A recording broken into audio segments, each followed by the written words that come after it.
warahmatullahi wabarakatuh.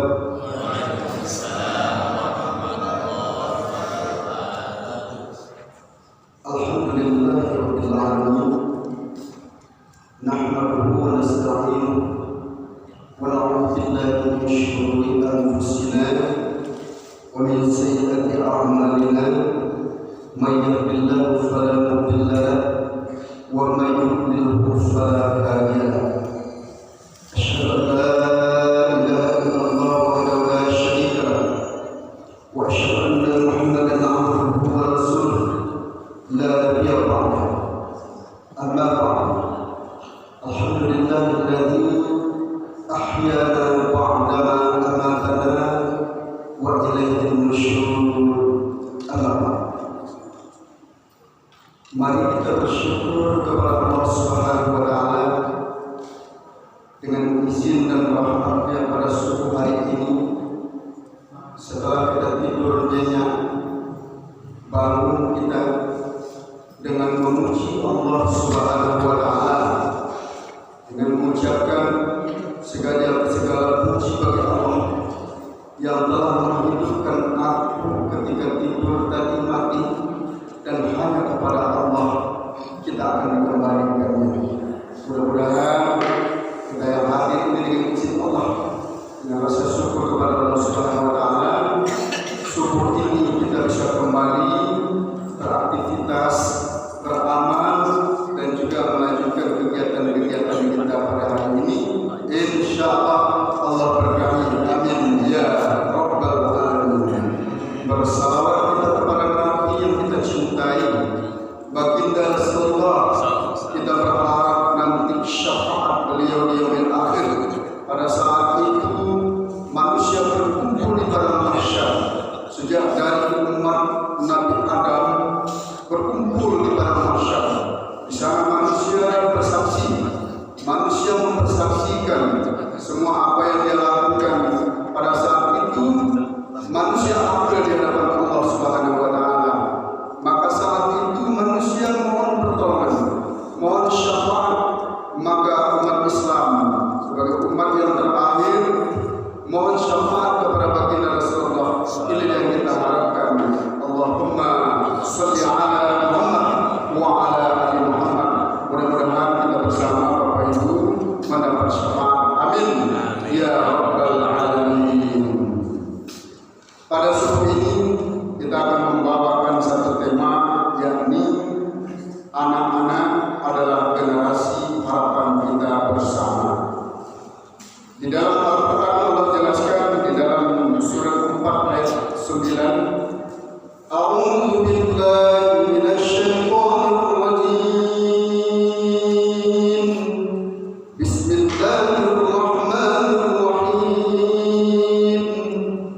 Wal yakhshal ladzina law taraku min qalbihim dzurriyyatan dhi'afa khafu 'alaihim falyattaqullaha wal yaqulu qawlan sadida. Wa qala aidan rabbi ij'alni muqimas salati wa min dhurriyyati rabbana wa taqabbal du'a rabbana ighfirli wa liwalidayya wa lil mu'minina yawma yaqumul hisab. Surahul Azim. Di dalam surat 4 ayat 9, dan hendaklah merasa takut kepada Allah orang-orang yang seandainya meninggalkan di belakang mereka anak-anak yang lemah iman, maka hendaklah mereka khawatir bahwa anak-anak tersebut lemah iman mereka, maka hendaklah mereka bertakwa kepada Allah dan hendaklah mereka mengucapkan perkataan yang benar. Bapak Ibu yang dirahmati Allah Subhanahu wa Ta'ala, kita sebagai orang tua hendaklah ada di hati kita rasa khawatir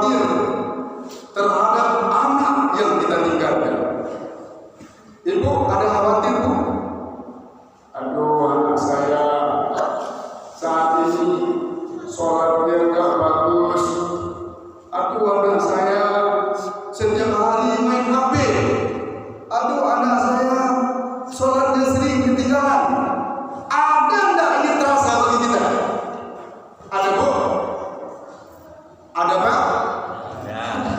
Risau kita hari ini Pak. Apalagi sekarang ini pendidikan kita ini ketika COVID, maka anak-anak disuruh pakai HP Pak. Dulu kita larang Pak, nggak boleh pakai HP. Sekarang pemerintah menyuruh pakai HP. Maka anak-anak SD senang itu pas ada pengumuman dari guru, kamu harus punya HP. Kalau enggak nanti nggak bisa belajar. Kata anak, yes, dapat HP baru. Ya kan? Nah, bapak-bapak, ibu-ibu, hendaknya kita merasa khawatir terhadap anak yang kita tinggalkan.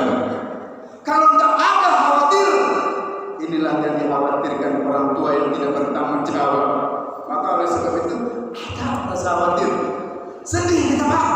Maka oleh sebab itu kata ayat, wa yakhshal ladzina lahum taraku min khalfihim dzurriyyatan dha'afan, dan hendaklah takut kepada Allah orang yang seandainya meninggalkan di belakang mereka anak-anak yang lemah iman. Maka oleh sebab itu pagi ini alhamdulillah, ini anak-anak kita luar biasa ini. Mereka ini insya Allah anak-anak generasi kita. Kalau kita ini Pak tidak lama lagi Pak, tidak lama kita tidak tahu.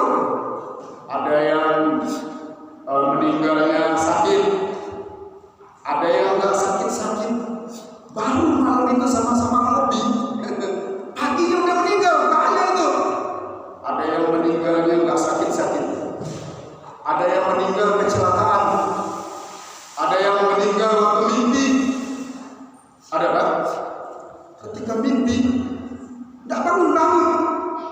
Makanya alhamdulillah Pak, itu makanya disunahkan kepada kita ketika bangun tidur hendaklah baca doa. Ingat Pak doanya, baca doa tadi. Alhamdulillahilladzi ahyana ba'dama amatana wa ilaihin nusyur. Kita puji Allah. Kita tidak tahu entah tidur tadi, tidur yang selama-lamanya tidak tahu kita. Kita pujilah Allah. Apa artinya? Segala puji bagi Allah. Alhamdulillahilladzi ahyana, yang telah menghidupkan kami setelah mati tadi. Maka kepada Allah lah kita akan dikembalikan. Maka apapun manusia tetap hanya kepada Allah akan dikembalikan.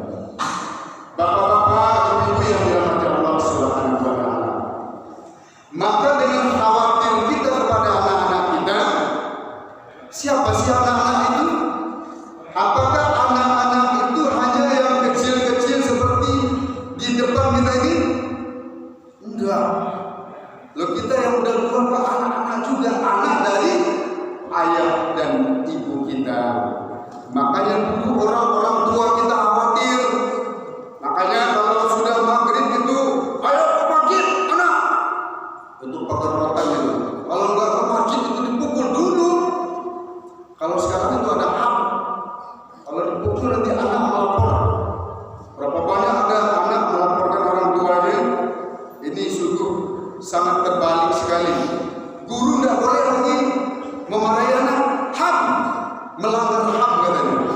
Maka oleh sebab itu Bapak Ibu sekalian, kita sebagai orang tua punya tanggung jawab kepada anak-anak kita. Dan dulu orang tua kita sangat bertanggung jawab kepada kita, sehingga syukur ini kita sebagai orang tua yang ada sudah berumur 60, 50, itu dulu orang tua kita bertanggung jawab kepada kita Bapak Ibu sekalian.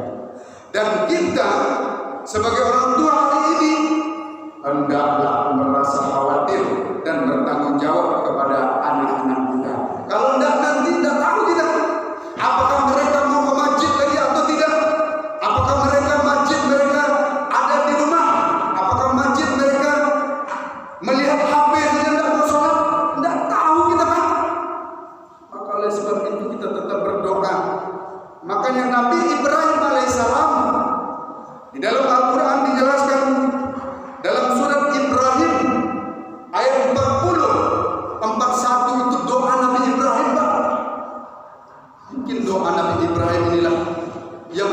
menjadikan kita hari ini datang ke masjid. A'udzu billahi minasyaitonir rajim. Rabbi ij'alni muqimas sholati wa min dzurriyyati rabbana wa taqabbal du'a. Rabbana ighfir li wa liwalidayya wa lil mu'minina yawma yaqumul hisab. Ini doa Nabi Ibrahim. Ya Tuhan kami, jadikanlah aku dan anak-anak cucuku orang-orang yang tetap mendirikan sholat. Ya Tuhan kami, berkenanlah doa kami. Ya Tuhan kami, berilah ampun aku dan kedua ibu bapakku dan sekalian orang-orang mukmin pada hari terjadinya kiamat. Ini doa Nabi Ibrahim, Pak. Doa. Makanya kita juga harus seperti Nabi Ibrahim. Nabi Ibrahim mendoakan, ya Tuhan kami, jadikanlah aku. Berarti kita berdoa, doakan diri dulu. Ya Allah, jadikanlah aku dan anak-anakku generasi orang-orang yang tetap mendirikan sholat. Adakah kita doa? Pak, saya sudah berdoa itu dari dulu kok tidak terkabul. Ada itu berdoa belum terkabul lagi. Maka doa itu, Pak, bukan berarti selesai berdoa langsung terkabul. Tidak, pakai proses. Seorang bapak menyuruh anaknya sholat, bapaknya juga harus sholat. Kalau cuma doa, ayo nenek ke masjid, ke azan, sudah azan masjid, bapak nggak pergi, bapak nanti saja. Mana mau anak nengok kita ya. Bapaknya nggak pergi masjid, anak mungkin nggak mau dia pergi. Lele, cepat masjid, tak pukul. Bapak ke masjid, oh bapak sudah tua, nanti kamu tua juga boleh ke masjid. Tidak ada. Orang tua harus menunjukkan. Makanya doa Nabi Ibrahim, ya Tuhanku, jadikanlah aku dan anak-anakku generasi yang tetap mendirikan sholat. Di sana ada tetap mendirikan sholat. Bukan sholat saja, tetap istiqomah mendirikan sholat. Bagaimana kita istiqomah mendirikan sholat, Pak? Ketika azan berbunyi, pekerjaan kita tinggalkan. Ini istiqomah, Pak. Mampukah kita ketika azan berbunyi tinggalkan pekerjaan kita? Ini doa Nabi Ibrahim. Ada sedang makan, ada orang sedang makan azan. Kira-kira ini yang azan salah atau yang makan? Kita sedang makan nih, Pak. Wah, enak, ada gulai bau nih, lahap. Atau Allahu Akbar.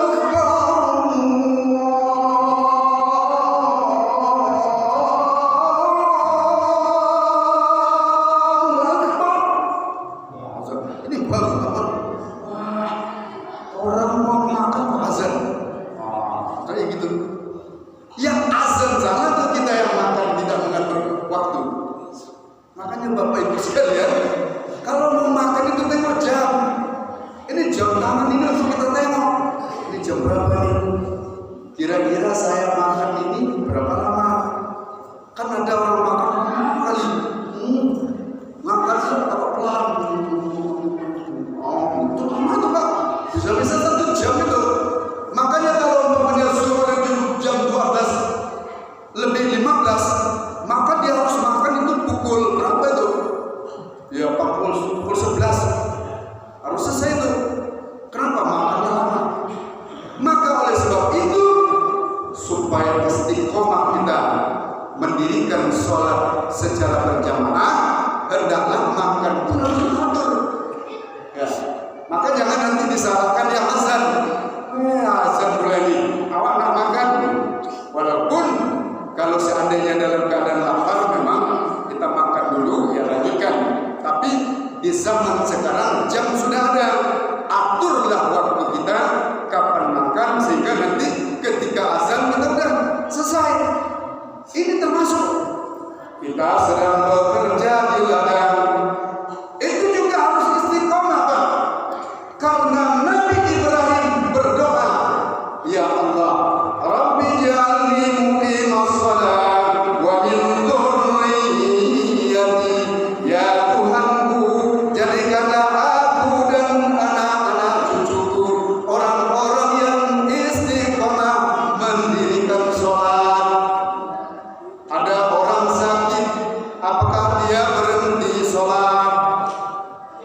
Bu, ada ibu waktu sakit berhenti tidak sholat? Ada di antara kita sakit sholatnya nggak jadi? Ada. Saya ini sakit, Tuhan tahu saya sakit, saya istirahat sholat dulu. Ada begitu Pak? Tidak ada. Kalau seandainya kita sakit, kita juga tetap mendirikan sholat. Nggak bisa berdiri, sudah tak sanggup lagi berdiri. Apakah kita tetap sholat? Pak, nggak sanggup berdiri lagi. Ada sholat waktu duduk? Ada. Duduk. Allahu Akbar. Allahu Akbar. Tetap sholat. Ini baru kena bisu, berhenti sholat. Sibuk mendodos sawit, berhenti sholat, istirahat sholat. Jangan. Maka tak bisa berdiri, silakan duduk sholat. Namun sholat tetap kita laksanakan. Aduh Ustaz, duduk pun sudah tak mampu. Apakah saya berhenti sholat? Tidak. Tidak bisa duduk sholat. Silakan berbaring sholat. Pernah sholat berbaring Pak? Tidak bisa duduk sholat. Silakan berbaring sholat.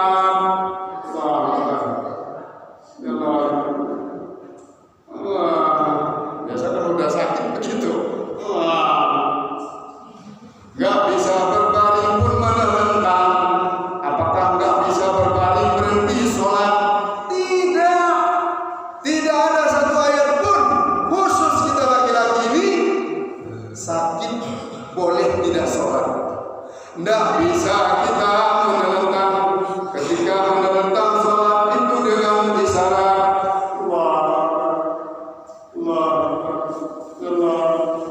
nggak bisa lagi itu sholat.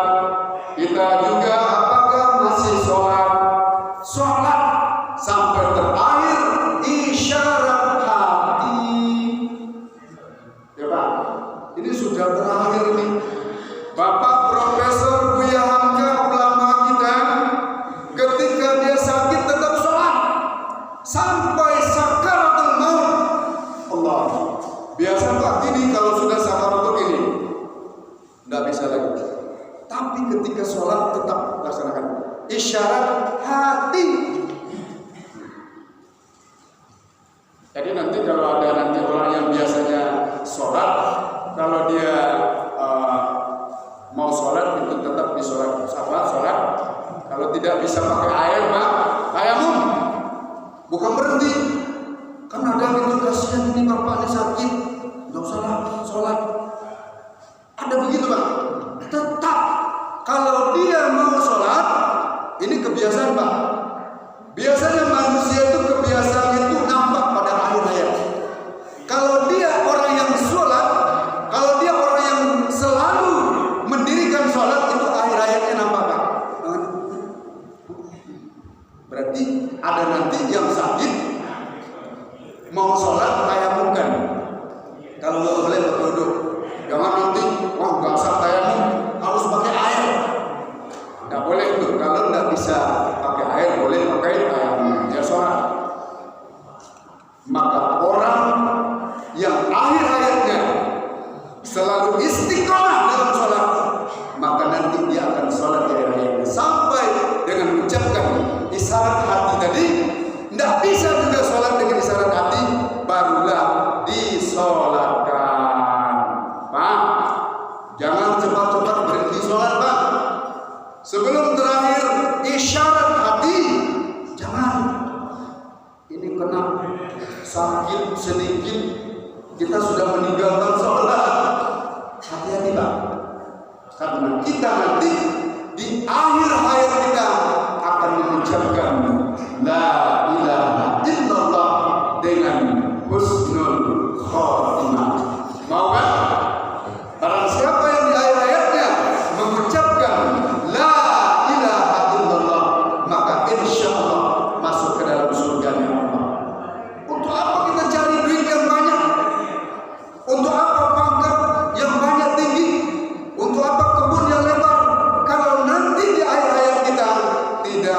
mengucapkan la ilaha illallah. Hati-hati. Kalau kita sering dikebut, sering meninggalkan sholat, bisa saja nanti khawatir kita ketika ayat saling mahal atau apa itu? Ngitung duit. Akhir-akhirnya kita khawatir. Maka oleh sebab itu hati-hati kita ketika bekerja setiap hari lupa sholat. Nabi Ibrahim mengatakan, Rabbi ja'alni muqimas sholat, Rabbi ja'alni muqimas sholat wa min dzurriyyati. Doa Nabi Ibrahim, Rabbi ja'alni muqimas sholat wa min dzurriyyati. Ya Allah, jadikanlah aku dan anak-anak cucuku orang-orang yang istiqomah mendirikan sholat. Dia istiqomahnya tadi, Pak. Banyak orang sholat ya cuma sholat, tapi istiqomah mendirikan sholat, apalagi berjamaah ini sulit, apalagi subuh. Makanya Bapak Ibu sekalian, kita berdoa yang bisa subuh ini ke masjid dan bisa selalu subuh ke masjid, insya Allah rezekinya mudah. Amin ya rabbal alamin.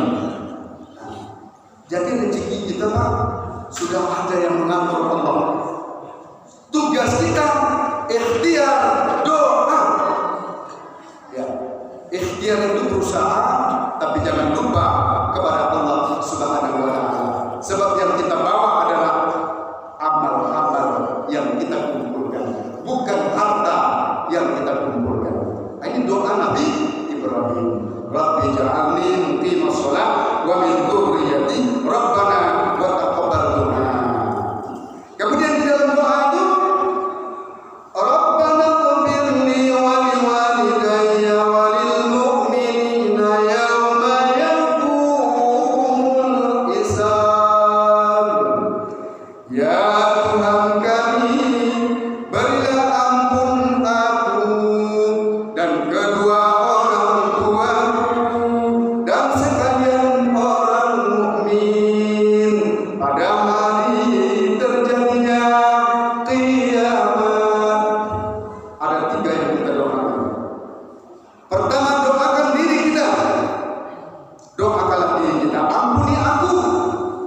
Siapa sekarang ini yang tidak ada dosa? Kan kalau kita doakan kita dulu.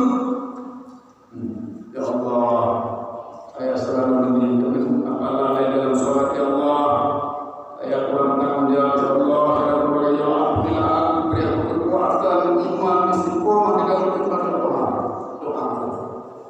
Mohon kepada Allah, karena kita dimaklumatkan. Kalau bukan pertolongan Allah, kita tidak mampu. Maka oleh sebab itu berdoa, selalu berdoa kepada Allah. Rabbana ighfirli wa liwalidayya. Berdoa kita, orang tua kita, karena orang tua kita adalah orang yang wajib kita muliakan. Bahkan di dalam ayat itu dikatakan betapa kita hati-hati terhadap orang tua. Wala taqul lahum uff.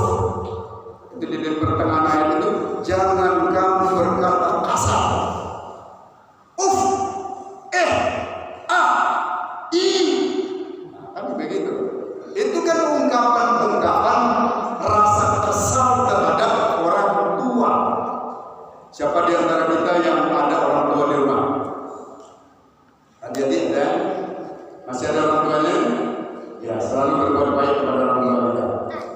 Kita yang sudah tua ini, ada yang orang tua kita dalam masukan kita? Pak, Ibu? Ada di antara kita. Mungkin di rumah kita orang tua kita, mungkin di rumah kita mertua kita. Ini kan orang tua, mertua itu nggak bisa dipisahkan, Pak. Yang suami, ibunya si suami itu mertua dari istri. Jangan nanti mentang-mentang mertua tidak dimuliakan, itu salah. Mertua, orang tua kita muliakan. Makanya kita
ke hutan. Sudah tahu ibu tuh mau buang saya kan? Dibuanglah, dibawalah di suatu tempat, digendong ibunya, masukkan dalam bahasa Jawa itu ragu. Ragu itu ya tempat dulu masukkan anak atau orang tua. Digendong hutan, sang ibu ketika menempuh jalan di hutan dipatahkan ranting atau jarak-jarak 20 meter, 10 meter patahkan ranting, dua patahkan ranting, tiga. Ini ibu digendong, ya anak yang menggendong, patahkan sampai suatu ketika ibu turun di sini kita. Maka ketika sang anak mengatakan, ya kita berpisah di sini karena tradisi kita, kalau orang tua sudah tidak mampu maka dibuang ke hutan. Lalu apa kata ibu? Terima kasih anakku, kau melahirkan, besarkan dengan cucuran air mata. Tapi kalau memang ini tradisi di daerah kita, maka aku rela, aku ikhlas, pergilah pulang, tinggalkan ibu sendiri di hutan ini. Tapi ada satu pesan, ranting-ranting sudah kupatahkan, dan ikutilah ranting itu supaya kau tak tersesat. Ini mulianya orang tua, udahlah dibuang, tetap juga memberikan kasih sayang kepada anak. Maka kasih sayang seorang ibu itu sepanjang jalan. Sudahlah dibuang, pergilah kau pulang, karena ini tradisi kita.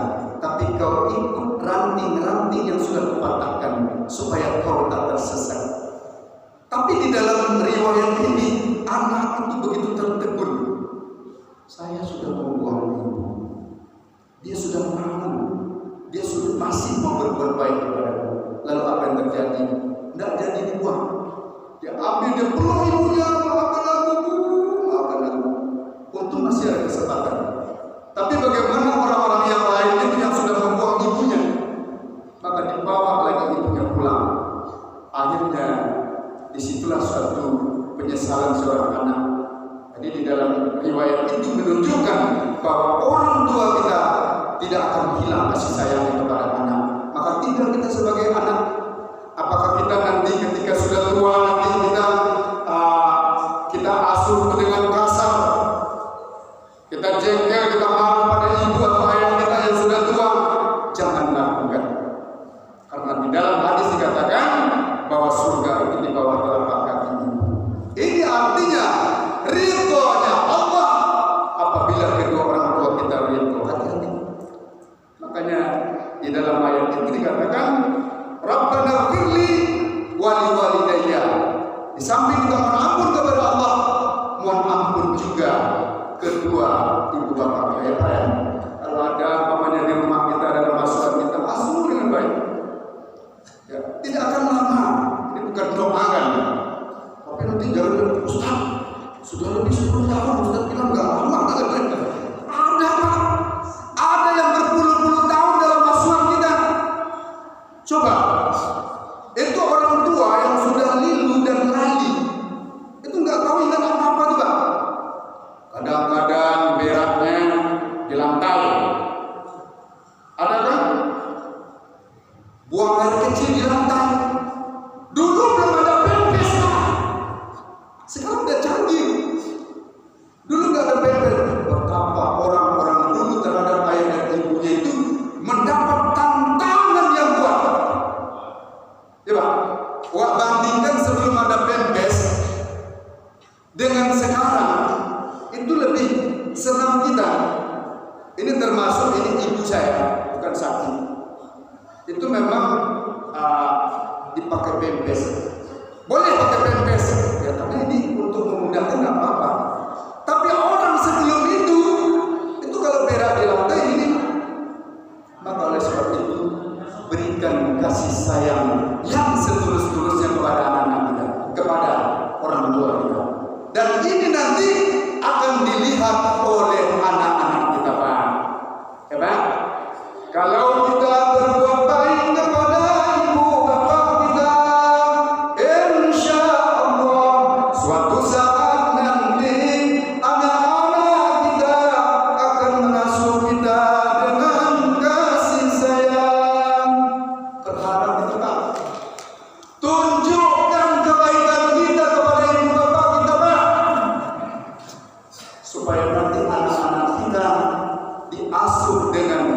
lemah lembut. Ini doa kita. Tidak mungkin kalau seandainya kita mengasuh ayah dan ibu kita di rumah, bentar-bentar nanti dibentak, bentar nanti salah dikit marah. Ini akan datang nanti suatu masanya, giliran kita nanti jadi orang yang tak mampu lagi. Tentu anak-anak melihat kita, ya Pak? Anak-anak kita akan melihat kita. Dulu bapak saya mengasuh nenek agak kasar ini, maka anak yang melihat perilaku orang tua mengasuh neneknya itu akan datang kepada kita. Mau kita Pak? Bu, mau tidak kita suatu saat nanti anak-anak kita juga berlaku kasar kepada kita? Tentu na'udzubillah min dzalik. Berlindung kita kepada Allah. Maka oleh sebab itu asuhlah orang tua kita dengan baik di rumah kita.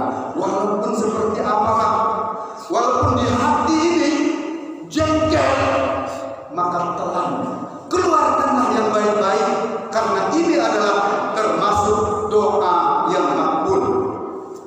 Di zaman Nabi Musa alaihissalam pernah didoakan seorang pemuda,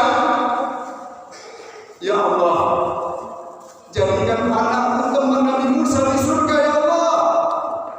Ini doa. Ya Allah, jadikan anakku teman Nabi Musa di surga ya Allah. Kenapa seorang ibu berdoa demikian Pak? Karena anak ini mengasuh ibunya yang sudah tua renta, yang sudah tak mampu lagi.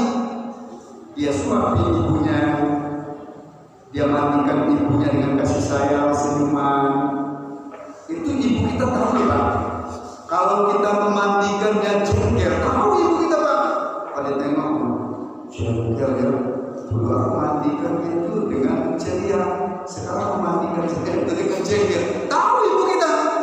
Maka kalau kita mau doa ibu bapak kita nanti makbul dengan kasih sayang Pak. Tahu. Makanya ya Allah, jadikan anakku teman Nabi Musa di surga ya Allah. Allah kabulkan. Lalu ditanya, apa sih pekerjaan anak itu? Seorang pemuda tukang daging pulang pasar disuapi. Ketika mandi dimandikan dengan kasih sayang, maka keluarlah doa dari ibu kita. Kita mau Pak? Karena doanya adalah makbul. Maka lakukan kebaikan ini dengan sebaik-baiknya.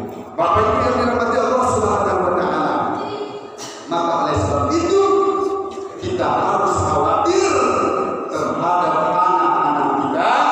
Generasi kita adalah generasi yang lemah iman, lemah ekonomi, sehingga nanti mereka adalah orang-orang yang kuat, taat kepada Allah. Ini andai kata kita ini nanti anak-anak kita kuat, ini ramai masjid kita Pak. Bikin terus ini GSSB dalam rangka meningkatkan iman. Karena tidak semua orang bisa subuh di masjid Pak. Maka oleh sebab itu latihlah subuh di masjid agar nanti iman yang kuat. Subuh saja ke masjid, apalagi sholat-sholat yang lain di masjid. Maka anak-anak kita perlu kita isi. Pertama, isilah rongga dadanya dengan iman Pak. Hari ini kita mengisi anak-anak kita dadanya iman yang kuat. Hari ini subuh ini kita isi dada kita dengan iman yang kuat, sehingga kita berharap nanti akhir hayat kita mengucapkan la ilaha illallah. Kemudian juga isi kepala anak kita dengan ilmu pengetahuan. Atur waktu Pak.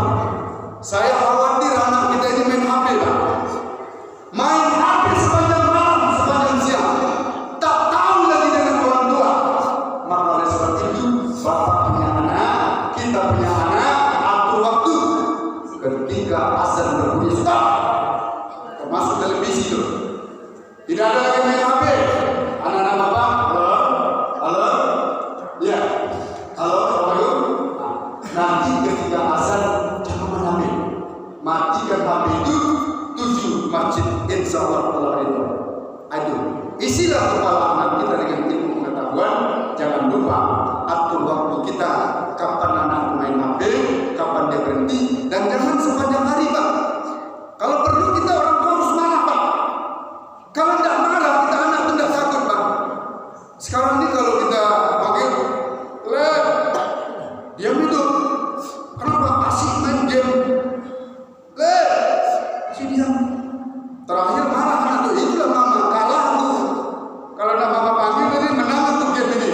Ada yang begitu. Ada yang begitu? Kalau orang tua kita memanggil, siap, Budi, siap. Oh begitu. Jangan nanti gara-gara HP nanti, Budi, Budi, mama ini kalah saja nanti. Alhamdulillah kita berlindung kepada Allah. Kalau demikian anak-anak kita, bagaimana nanti panggilan azan? Panggilan orang tua yang selalu mengasuh kita. Apalagi panggilan azan, berlindung kita kepada Allah. Maka hati-hati tanggung jawab kita terhadap anak kita juga sampai di situ. Kalau perlu marah. Kalau kamu tidak mau bapak panggil, bapak simpan HP-nya. Begitu. Sekali-kali boleh marah begitu tegas.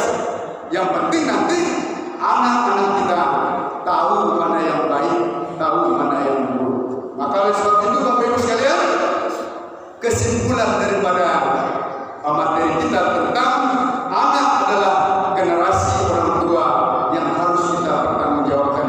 Dan nanti di akhirat Allah akan bertanya, kullukum ra'in wa kullukum mas'ulun an ra'iyatihi. Setiap kita adalah pemimpin dan nanti akan ditanya oleh Allah tentang pertanggungjawaban kita mendidik anak-anak kita. Berbahagialah kita Bapak Ibu sekalian yang mampu mendidik anak-anak kita, anak cucu anak keponakan kita, mendirikan istiqomah di dalam sholat, karena dengan istiqomah mendirikan sholat akan terciptalah keluarga yang sakinah, istri yang soleh, istri yang solehah, suami yang soleh, anak-anak yang soleh-solehah, dan insya Allah inilah cita-cita kita mewujudkan keluarga yang sakinah, mawaddah, warahmah, mendapat ridho dari Allah Subhanahu wa taala. Setuju Pak? Insya Allah kita aminkan dan kita aminkan.